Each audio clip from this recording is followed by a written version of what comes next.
Hello and welcome to the 99th Monkey News, formerly known as the 50-cent tour of the day.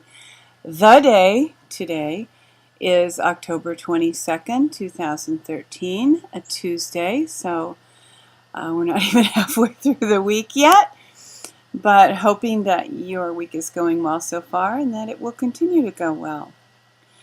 From the Vatican Project is an article, Mexico bans GMO corn, effective immediately. So that is some pretty good news. If Mexico can do it, if we apply enough pressure here, I think that we can do it. And the easiest way to apply pressure is to insist on products that do not contain any GMOs.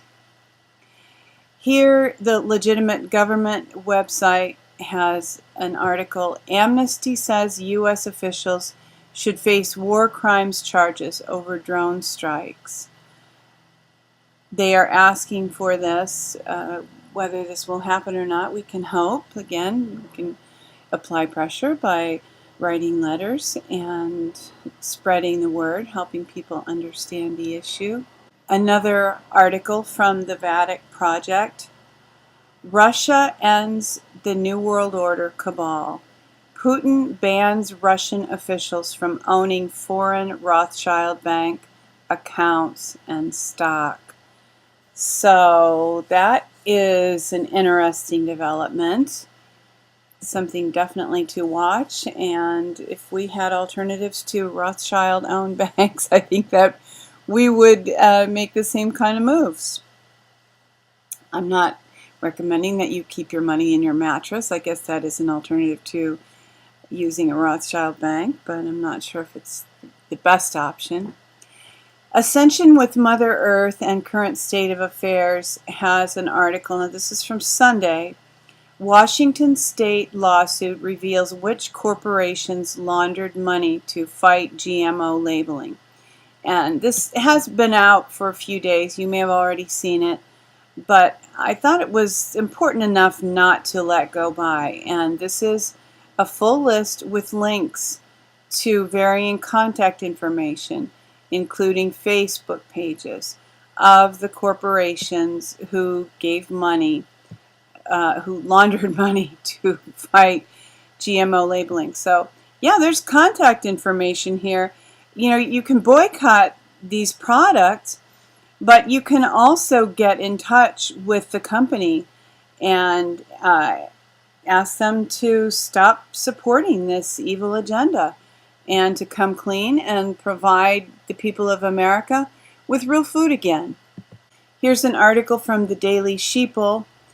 Brown bag ban. Federal Gov tells preschool parents no lunch from home without a doctor's note. Talk about not eating GMOs. I mean, this is really interesting, and it has an actual image of the note and then the text of the note. And here the author commented, as a family, we have made the decision to avoid a host of ingredients that are all found in abundance in school lunches. We don't consume GMOs, pesticides, artificial colors and flavors, preservatives, hormone-laden meat and dairy. But this week at my daughter's school, the offerings are, and continuing, this is the author, corn dog or chicken nuggets, tater tots, beef tostada boat or PB&J on white bread, pepperoni pizza or fish sticks with roll, pretzel sticks with cheese sauce or chicken teriyaki, cheeseburger or breaded chicken patty with seasoned fries.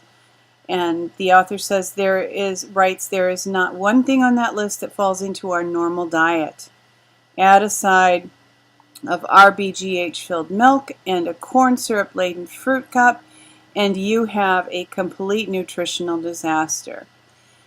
So this is they are effectively forcing this nasty food down children's throats. And the note from the school states that the parents need a doctor's note stating that, that the child can't eat the food and has special dietary needs. I'm hoping that most naturopaths and chiropractors, and maybe even a few MDs would be willing to write such a note. Here is this recent article from John Rappaport, The Artist versus the Religion Called Consensus Reality. And basically this is a treatise on the values of all of us thinking for ourselves and being participants in what's happening around us, not just observers. I have a video from the Alex Jones show yesterday, The End Game Memo with Greg Palast. Yesterday I mentioned that what Greg Palast had to share on the show yesterday was excellent, and it truly is. And if you have a few minutes, you might want to check that out. Here from ABC News, not a source I quote often, but exclusive. After Westgate, Interpol chief ponders armed citizenry. Evidently, the head of Interpol has begun considering that an armed citizenry, armed people, armed public, is really a safety advantage. Here's the first paragraph. Interpol Secretary General Ronald Noble said today the U.S. and the rest of the democratic world is at a security crossroads in the wake of last month's deadly Al-Shabaab attack at a shopping mall in Nairobi, Kenya, and suggested an answer could be in arming civilians. Wow, not entirely a new thought, but it's nice to know that some security professionals are seriously taking a look at this option. And from Oath Keepers, I have an article, Former Navy SEAL Ben Smith's Warning to America and Oath Keepers at World War II Memorial. This gentleman has kind of been making the rounds. He was on Fox News, and Alex Jones had him on this morning. He is spreading the word that according to what he believes, and certainly seems logical, that the government is trying to prod veterans into a civil war. And it does make a great deal of sense. There's just so much going on in our country at this time in America that it's really almost difficult to keep up. The government the news, new developments just continue to be thrown at us.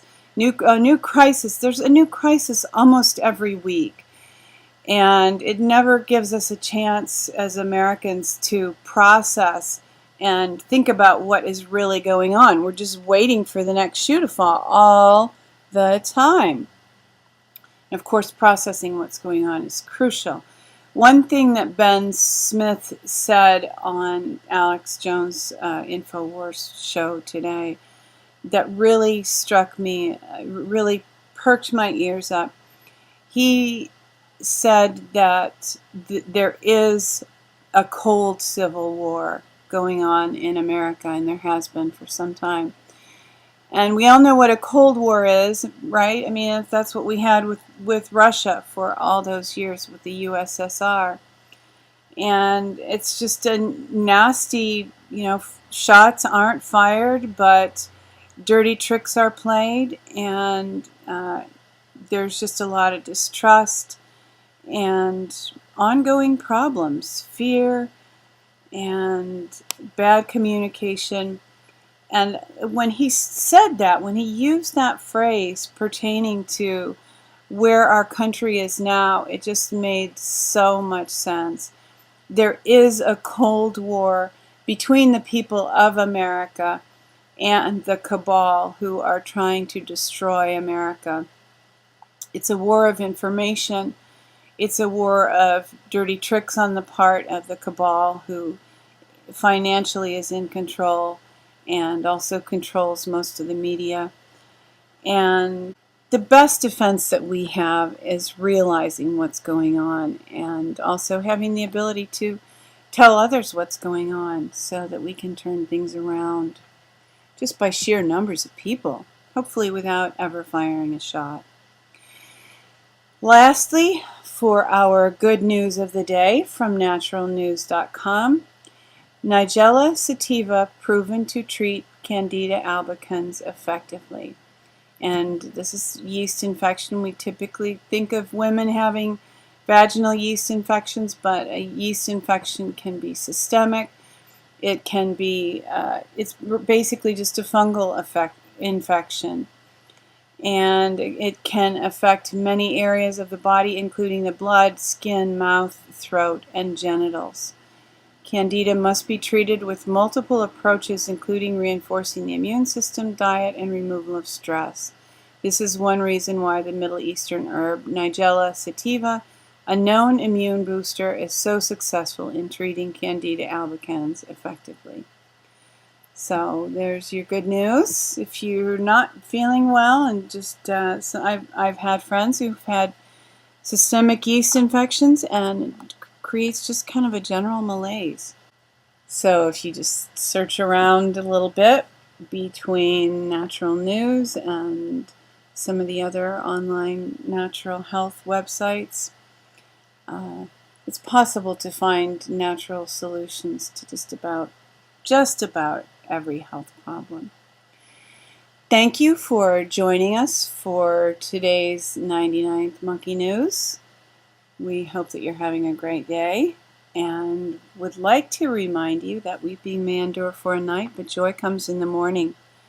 Hoping that you will love one another, take care, and insist on liberty.